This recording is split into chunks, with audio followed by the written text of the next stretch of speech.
Editor Pradeep Pandya के पास और जानते हैं। प्रदीप, ओवर टू यू, बताइए क्या रिपोर्ट में है खास? देखिए, ये जो रिपोर्ट है फाइनेंशियल स्टेबिलिटी रिपोर्ट पिछले साल से आरबीआई ने जारी करनी शुरू की है और खास बात यह है कि ये आरबीआई की रिपोर्ट होने के साथ साथ ये दरअसल एफएसडीसी की रिपोर्ट होती है, हम कह सकते हैं, जो फाइनेंशियल स्टेबिलिटी डेवलपमेंट काउंसिल बनाई गई है, जिसमें दूसरे रेगुलेटर्स इरडा, पीएफआरडीए, सेबी, इन सभी की बात भी शामिल होती है। तो कुल मिलाकर एक पूरे सिस्टम का कॉम्प्रिहेंसिव स्टडी करके ये रिपोर्ट जारी की जाती है। खास बातें जो यहां पर आ रही हैं, शुरुआत करनी चाहिए उस चीज से जो शेयर बाजार से जुड़ी हुई है। आरबीआई के दो ऑब्जर्वेशंस हैं। पहला ऑब्जर्वेशन यह है कि वॉल्यूम जो बढ़ रहा है, टर्नओवर जो बढ़ रहा है बाजार का, वो केवल वायदा कारोबार में लगातार बढ़ता जा रहा है। कैश मार्केट में उस हद तक टर्नओवर नहीं बढ़ रहा। तो ये आरबीआई ये नहीं कह रहा कि ये गलत है या सही है, ये कह रहा है कि इस पे नजर रखने की जरूरत है, क्योंकि ये काफी हद तक अस्थिरता बढ़ा सकता है, वोलेटिलिटी बढ़ा सकता है। और दूसरी बात उन्होंने कही है कि प्रोप्राइटरी ट्रेडिंग काफी ज्यादा हो रही है शेयर बाजार में, यानी ब्रोकर्स खुद की जो ट्रेडिंग कर रहे हैं वो लगातार बढ़ती जा रही है क्लाइंट्स के लिए जो ट्रेडिंग कर रहे हैं उसके मुकाबले में। तो यहां पर भी नजर रखने की जरूरत है। इसके अलावा हालांकि ओवरऑल आरबीआई का यह कहना है कि हमारा सिस्टम काफी स्ट्रांग है, बैंक्स को किसी संकट में पड़ने की आशंका नहीं है। लेकिन कुछ एक बातें वो बता रहे हैं। महंगाई को लेकर के दो बातें कही गई हैं। पहली तो ये कि रुपए की गिरावट के चलते महंगाई का संकट थोड़ा गहराने की आशंका है, और दूसरी बात ये कही जा रही है कि जिस तरह से पेट्रोल और डीजल के दाम बढ़ा दिए गए, सरकार ने एमएसपी बढ़ा दिया गया, उससे आरबीआई ने जो कोशिश की है महंगाई पे काबू करने की, वो काफी हद तक न्यूट्रलाइज हो जा रही है। तो अगर आरबीआई के लगातार रेट बढ़ाने की हम आलोचना कर रहे हैं कि उससे महंगाई काबू में नहीं आई, तो आरबीआई कह रहा है कि इसकी वजह ये नहीं है कि हमारी कोशिशें कम है, इसकी वजह ये दूसरे कारण है। जब चीजों के दाम सरकार बढ़ाएगी तो हम क्या करेंगे। और कुछ एक बातें बैंकिंग सेक्टर के लिए जो कही गई हैं, एक ये कि पावर सेक्टर को काफी ज्यादा कर्ज दिए जा रहे हैं, एवरेज से ज्यादा, और अगर मंदी बढ़ती है तो ये चिंता की बात हो सकती है। और दूसरी बात, विदेशी मुद्रा में जिन भी बैंकों, फाइनेंस कंपनियों या फिर कॉर्पोरेट्स ने कर्ज लिए हुए हैं, उनके लिए शायद आने वाला कुछ महीने जो है वो एक इम्तिहान का वक्त साबित हो सकता है। हम देख रहे हैं शेयर बाजार में इन शेयरों की काफी पिटाई भी हो रही है। तो आरबीआई की भी नजर इस संकट पे है और वो कह रहे हैं कि इम्तिहान का वक्त है इनके लिए। स्ट्रेस टेस्ट हो जाएगा इनका, पता चल जाएगा कि इनमें से कौन कितना काबिल है। तो ये है आरबीआई की स्टेबिलिटी रिपोर्ट। लेकिन प्रदीप, हमने देखा है कि यस बैंक ने आज अपने सेविंग अकाउंट पर जो रेट हैं वो काफ़ी बढ़ा दिए हैं। 1 लाख के ऊपर 7% तक के रेट दे रहे हैं। काफ़ी सारे लोगों से हमारी बात हुई है, वो अब कह रहे हैं कि हम तो अपना अकाउंट वहीं खुलवाएंगे। क्या वजह है इस तरह के एग्रेसिव रेट्स बढ़ाने की? रेट वॉर की बात की जा रही थी, लगता है कि वो अब जंग छिड़ चुकी है और बड़ी होने लगी है। जी हाँ, आप भी सोच रहे होंगे और सभी ये सोच रहे हैं कि क्या अपना अकाउंट शिफ्ट करें। दरअसल राणा कपूर साहब यही चाहते हैं कि लोग यस बैंक में अपने अकाउंट खुलवाएं, क्योंकि वो इस समय स्ट्रैटेजी 2.0 पे काम कर रहे हैं। अब तक एक होलसेल कॉर्पोरेट बैंक था, अब रिटेल बैंक बनने की तैयारी में है। पिछले 2 महीनों में 25 ब्रांचेस खोली हैं, 325 पे पहुंचे हैं, लेकिन हजारों ब्रांचेस है सरकारी बैंकों की, बड़े प्राइवेट बैंकों की भी, HDFC या ICICI 2000 ब्रांचेस के आसपास है। तो 325 ब्रांच का नेटवर्क बहुत छोटा है, और यही वजह है कि सेविंग बैंक्स और करंट अकाउंट से इनको अपने टोटल डिपॉजिट का केवल 11% मिलता है। 89%, 89% इनको एफडी रखने पड़ते हैं, जो कि महंगे हैं। तो एक रिटेल पुश को बढ़ाने के लिए और रिटेल क्लाइंट्स को ज्यादा से ज्यादा लाने के लिए कोशिश है कि सेविंग बैंक के अकाउंट ज्यादा कैसे खुले, और वो रास्ता यहां पर फिलहाल चुना जा रहा है ज्यादा लोगों को आकर्षित करने के लिए रेट बढ़ाकर। लेकिन कितनी कामयाबी इसमें मिल रही है ये अभी थोड़ा देखना पड़ेगा। आज हम जब दोपहर में बात करेंगे राणा कपूर साहब से, तो ज्यादा जानकारी हम लेने की कोशिश करेंगे। लेकिन जो रिस्पॉन्स आ रहा है दूसरे बैंकों की ओर से, जब हम उनसे पूछते हैं कि आप अपने रेट क्यों नहीं बढ़ाते, जब यहां पर यस बैंक ने बढ़ा दिए हैं, यस बैंक ने सबसे ज्यादा बढ़ा दिया, इनफैक्ट इंडसइंड और कोटक पीछे रह गए हैं।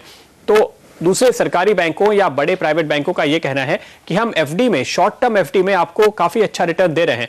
तो हमारे क्लाइंट के पास, कस्टमर के पास ये ऑप्शन है कि वो अगर चाहे तो एसबीआई में तो इनफैक्ट अगर आप 7 दिन का एफडी करें तो 7% मिलेगा।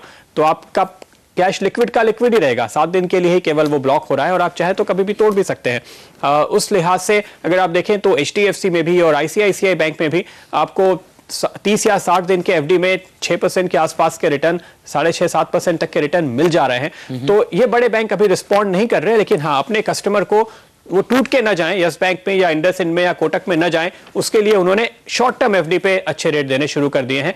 तो ये विकल्प भी खुला है लोगों के पास। ये जरूरी नहीं कि अगर आपका अकाउंट HDFC या ICICI या SBI या PNB में है तो आप यहां से अपना अकाउंट शिफ्ट करें। चलिए धन्यवाद प्रदीप इस पूरे अपडेट के लिए। लेकिन देखना होगा किस तरह से ये जंग अभी आगे और छिड़ती है, कौन से बैंक्स और आगे आकर कहते हैं कि वो रेट कट अपना रेट ज़्यादा दे रहे हैं सेविंग बैंक अकाउंट्स पर। लेकिन बढ़ते हैं अपने खास आयोजन की ओर। हम आपको आज आपके ऐसे शेयरों के बारे में बताने वाले हैं जिनमें आपको भयंकर नुकसान हो रहा है, और इस पर बात करने के लिए हमारे साथ कुणाल सरावगी और देवांग मेहता जुड़े हुए हैं, दोनों ही सलाहकार। और काफ़ी सारे लोग हमें फ़ोन कर रहे हैं। इस खास आयोजन में फ़ोन आया है पटेल साहब का। पटेल साहब नमस्कार, बताइए कहां से फोन किया है आपने और कौन सा शेयर है जो आपको सबसे ज्यादा सता रहा है अभी? हेलो जी हाँ पटेल साहब नमस्कार, आपकी आवाज आ रही है, बताइए। ऊंझा से बोल रहा हूँ, ऊंझा से मैं जी। मेरे पास ARSS इंस्ट्रक्टर का 80 शेयर है। ओके। तो मैं क्या करूँ, सेल करना चाहता हूँ लेकिन सेल नहीं होता, सर्किट पर सर्किट लगती है। जी हाँ, काफ़ी दुविधा में आप, और आपका जो पैसा था वो काफ़ी नुकसान में पहुंच गया है। 147 रुपये प्रति शेयर का नुकसान हो रहा है ARSS इंफ्रा में। कुणाल क्या सलाह देंगे? ये एक ऐसा शेयर है जिसका मार्केट कैप 4 डिजिट में था और अब साल अंत होते होते इसका मार्केट कैप 3 डिजिट में आ गया है। भारी नुकसान हुआ है निवेशकों को, क्या हो गई सलाह? देखिए हेमंत, यहाँ पर निवेशक चाह करके भी निकल नहीं सकते हैं। आप देखिए लगातार इस काउंटर में हम देख रहे हैं लगभग 8 या 9 सत्रों से लगातार इसमें लोअर सर्किट फ्रीज लग रहा है। तो निवेशक कोशिश कर रहे हैं निकलने की, लेकिन निकल नहीं पा रहे हैं। तो मुझे लगता है कि फिलहाल जैसे ही आपको पहला मौका मिले आप इस काउंटर से निकल जाएं। इसमें फिलहाल किसी तरह की तेजी, कोई टर्न अराउंड आएगा इस बात की उम्मीद बिल्कुल नहीं है। और साथ ही आइंदा अगर आप निवेश करें तो इस बात का जरूर ख्याल रखें कि जिन शेयर्स में लिक्विडिटी की कमी होती है उन शेयर्स में आप निवेश न करें, बड़े शेयरों में निवेश करें जिससे कम से कम आप समय रहते निकल पाए उनसे। जी हाँ, ऐसे तमाम शेयर्स हैं जो अब पेनी स्टॉक्स बन गए हैं। ब्रेक लेते हैं एक छोटा सा और लौट कर आएंगे और आपको बताएंगे कि 3i इन्फो में आपको क्या करना चाहिए। हमारे दोनों ही एक्सपर्ट्स देवांग और कुणाल इस खास आयोजन में हमारे साथ बने हुए हैं।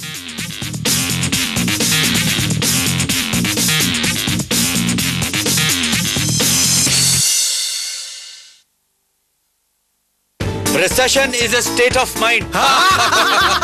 सुबह कोटक 4 के बदले 6% इंटरेस्ट दे रहा है, खाता खोल दूं क्या? अरे बिल्कुल खोल दो अंकल, उसको 2% ज्यादा मत समझना बल्कि 50% एक्स्ट्रा समझना। 10,000 इंटरेस्ट का 15,000, 20,000 इंटरेस्ट का 30,000। कोटक महिंद्रा बैंक। मेरी एक नजर को waiting. Let your fingers do the talking. The new HTC Explorer, the fastest smartphone in its class. Friends, music, games, apps, just a touch away. Frontline Stocks, brought to you by Rupa Frontline. सभी service tax assessees ध्यान दें, service tax returns की ई-फाइलिंग अनिवार्य है। आपके service tax के अर्धवार्षिक returns file करने की अंतिम तारीख अब 26 दिसंबर 2011 है। इन वेबसाइट्स पर लॉग ऑन करें और अपना रिटर्न फाइल करें। Customs and central excise. ये बॉक्सिंग ग्लव्स किसके हैं? 2 times इंटरस्टेट चैंपियन के। कभी डेयरिंग व्हाइट, कभी daring orange. What's up dog? हम मारते भी खुद हैं और बचाते भी खुद हैं। ड्यूलक्स, अपने रंग छलकने दो। Dulux. क्या यार, hundreds of channels, but very little entertainment, man. मेरा पोर्टफोलियो भी ऐसा ही था। Truckloads of stocks, very little growth. I realized a wrong broker is more dangerous than wrong stocks. I needed an expert. I switched to Angel Broking. They put my portfolio on the right track. TV is still the same. But my portfolio is rocking, man. Angel Broking, in-depth analysis, precise advice.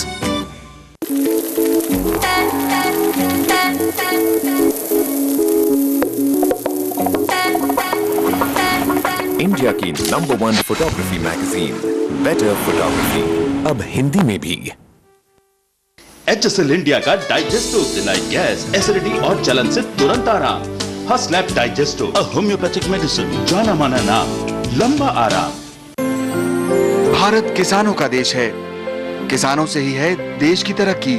पर क्या देश की इस तरक्की के साथ साथ किसान भी तरक्की कर रहे हैं?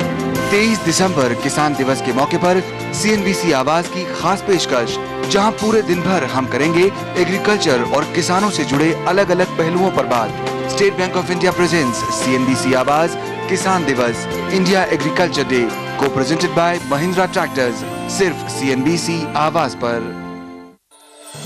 Presented by State Bank of India. Co-presented by Mahindra Tractors.